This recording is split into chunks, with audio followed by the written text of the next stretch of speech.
जिड्डू कृष्णमूर्ति की बुक ईश्वर क्या है, प्रकरण 5। धार्मिक मन उस मन से पूर्णतः भिन्न है जो धर्म में विश्वास रखता है।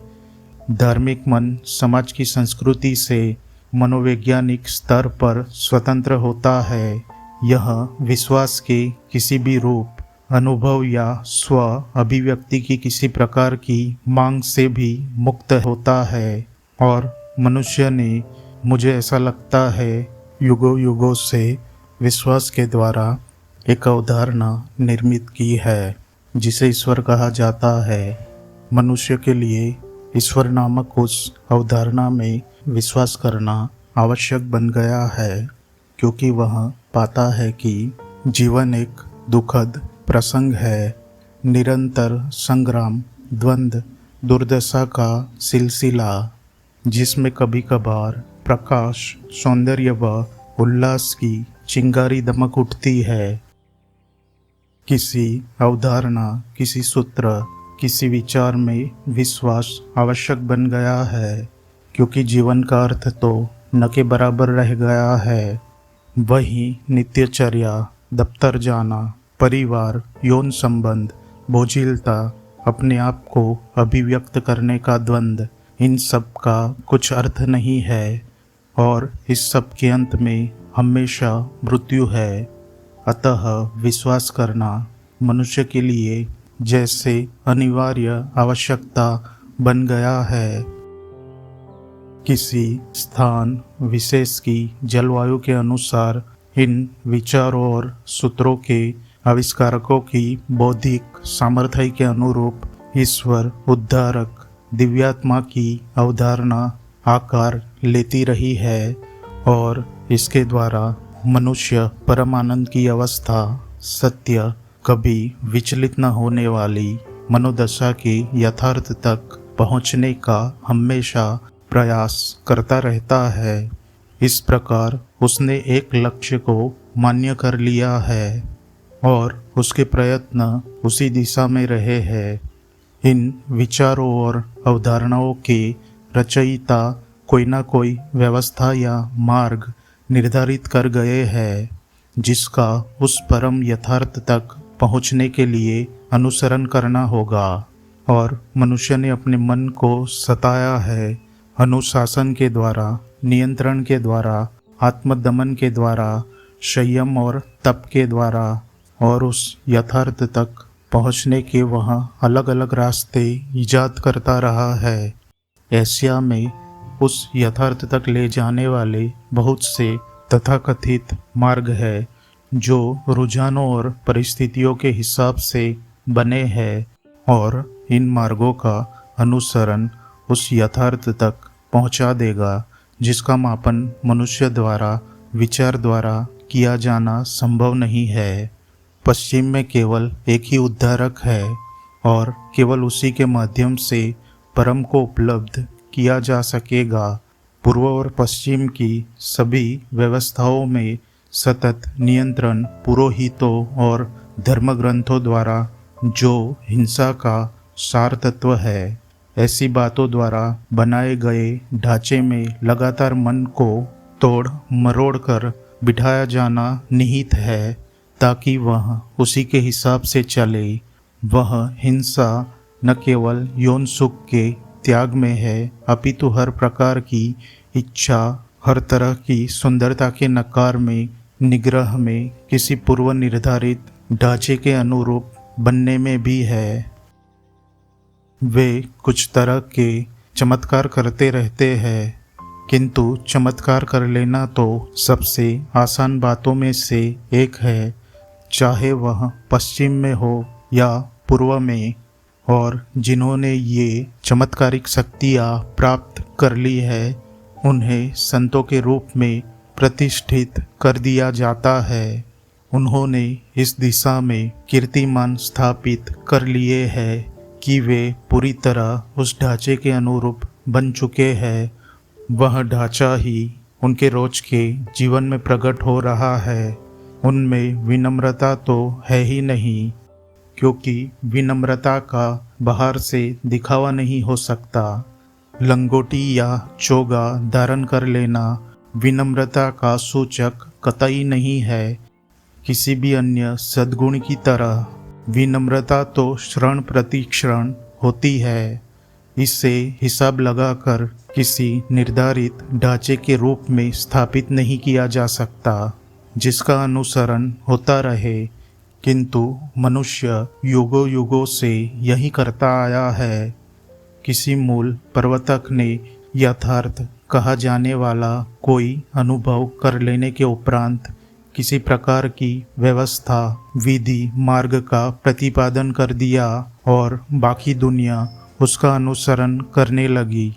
उसके शिष्यों ने चतुर प्रचार के माध्यम से मनुष्य के मन को दास बना लेने के धूर्त तरीकों के द्वारा धर्मस्थलों, मतवादों और कर्मकांडों की स्थापना कर ली और मनुष्य उस सब में फंसा हुआ है। और हर उस मनुष्य को जो भी उसे पाना चाहता है, जिसकी तलाश मन को सदा से रही है, उसको उस परम सौंदर्य तक पहुंचने के लिए किसी न किसी तरह की तोड़ मरोड़, दमन, किसी न किसी यातना से गुजरना ही पड़ेगा, ऐसा मान लिया जाता है। और इस तरह बौद्धिक रूप से इस सब का बेतुकापन तो दिखता है। बौद्धिक व शाब्दिक स्तर पर विश्वास मात्र की व्यर्थता, किसी भी विचारधारा की मूढ़ता नजर आती है।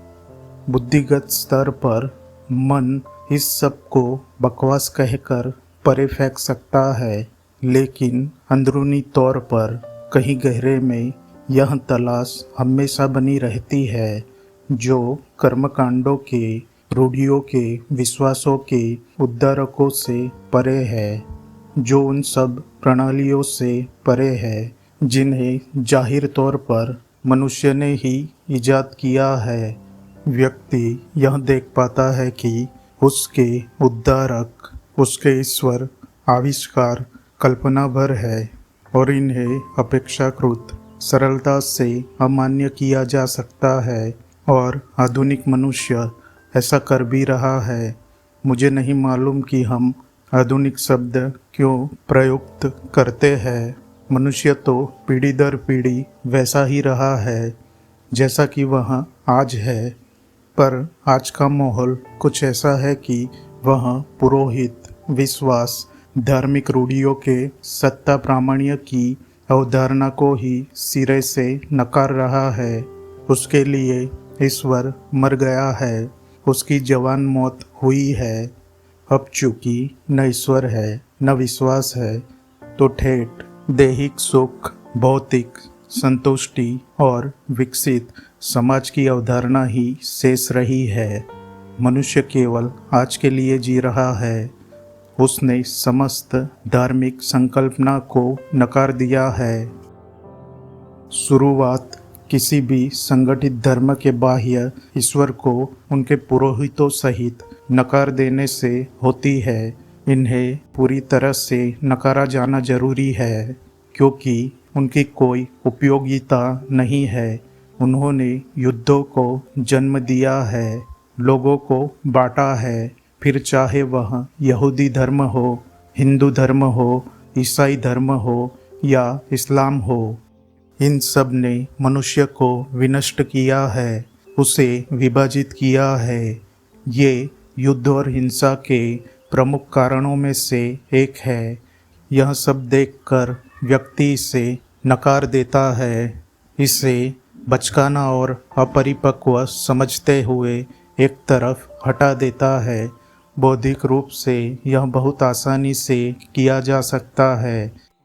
इस संसार में रहते हुए गिरजों की, मंदिरों की शोषक पद्धतियों को देखते हुए इन्हें नकारने के अलावा कोई कर ही क्या सकता है। किंतु मनोवैज्ञानिक स्तर पर विश्वास से तलाश करने से मुक्त हो पाना अपेक्षाकृत बहुत अधिक कठिन है। हम सब ऐसा कुछ खोज लेना चाहते हैं जो मनुष्य द्वारा अनछुआ, धूर्त विचार से अछूता हो, कुछ ऐसा जो सामुदायिक, बुद्धिवादी या सांस्कृतिक समाज द्वारा दूषित न हो, जिसे तर्क ध्वस्त न कर सके। हम सब कहीं गहरे में इसे ढूंढते हैं, क्योंकि यह जीवन तो एक कष्टसाध्य उपक्रम, एक संग्राम, एक दुर्गति, एक लगीबंधी दिनचर्या बनकर रह गया है।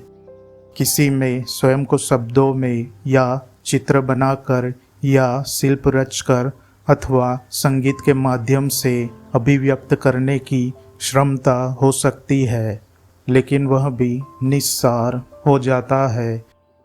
जिंदगी जैसी कि यह अब है, बिल्कुल खाली खाली है, और हम इसे संगीत और साहित्य से, मनोविनोद से, मनोरंजन से, विचारों तथा जानकारी से भरने का प्रयास करते हैं। लेकिन जब कोई इस संबंध में थोड़ा विस्तार में जाता है तो उसे पता चलता है कि व्यक्ति कितना खोखला है, उसका पूरा का पूरा अस्तित्व कितना छिछला है। किसी के पास चाहे जितनी उपाधियाँ, संपदाएं और क्षमताएं क्यों न हो, जीवन थोड़ा है और इसका एहसास हो जाने पर हम इसे भर लेना चाहते हैं। हम ढूंढते रहते हैं, न सिर्फ इस खालीपन को भरने के तरीके और साधन तलाशते रहते हैं, बल्कि ऐसा भी कुछ खोज लेना चाहते हैं जिसकी थाह मनुष्य नहीं पा सकता है। कुछ लोग तो मादक द्रव्य लेने लगते हैं। वे एलएसडी या चेतना के विस्तार का आभास देने वाले विभ्रामककारी द्रव्यों के विविध प्रकारों में से कुछ न कुछ ले लेते हैं, और उस दशा में व्यक्ति को कुछ खास तरह की अवस्थाएं उपलब्ध या अनुभूत होती है, क्योंकि मस्तिष्क में एक किस्म की संवेदन क्षमता का संचार हो जाता है। लेकिन ये सब रासायनिक परिणाम होते हैं, विजातीय बाह्य कारकों द्वारा लाए गए प्रभाव होते हैं। व्यक्ति इसी आस में ये मादक द्रव्य लेता है, तब भीतर उसे ये अनुभव होते हैं, ठीक वैसे ही जिस प्रकार किसी के कुछ विश्वास होते हैं और उन्हीं विश्वासों के अनुरूप उसे अनुभव होते हैं। ये मिलती जुलती प्रक्रियाएं ही है, दोनों ही एक सा अनुभव लाती है, तो भी मनुष्य विश्वास में पुनः खो जाता है। विश्वास के मादक द्रव्य में या फिर किसी रासायनिक मादक द्रव्य के विश्वास में वह अपरिहार्य रूप से अपने विचारों का बंदी बना रहता है, और जब कोई यह सब स्पष्टता से देख लेता है तो इसे परे हटा देता है। तात्पर्य यह कि वह किसी भी विश्वास से पूर्णतः मुक्त हो जाता है। इसका यह अर्थ नहीं कि वह अज्ञेयवादी बन जाता है अथवा दोषदर्शी या कटु हो जाता है, बल्कि होता यह है कि आप देखते हैं कि विश्वास की प्रकृति क्या है और क्यों वह असाधारण रूप से महत्वपूर्ण बन गया है। इसलिए बन गया है क्योंकि हम डरे हुए हैं। मूल कारण यह ही है। भय न केवल जीवन में रोज रोज पिसते रहने का भय, कुछ न कुछ न बन पाने का भय, इस सब में अत्यधिक भय निर्मित होता है और व्यक्ति इसे बर्दाश्त करने लग जाता है। बल्कि इसी भय के चलते विश्वास इतना महत्वपूर्ण बन गया है। जिंदगी के तमाम खालीपन को साफ देख पाने पर भी विश्वास को हम पकड़ते रहते हैं। यद्यपि कोई विश्वास की बाह्य सत्ता को त्याग सकता है, संसार भर में पुरोहितों द्वारा आविष्कृत विश्वासों को छोड़ सकता है, लेकिन उस अवधारणा तत्व को पा लेने, उस तक पहुँचने के लिए जिसे मनुष्य निरंतर जाने कब से खोजता आ रहा है, वह खुद ही अपने विश्वास गढ़ लेता है। धन्यवाद। आपका दिन शुभ हो।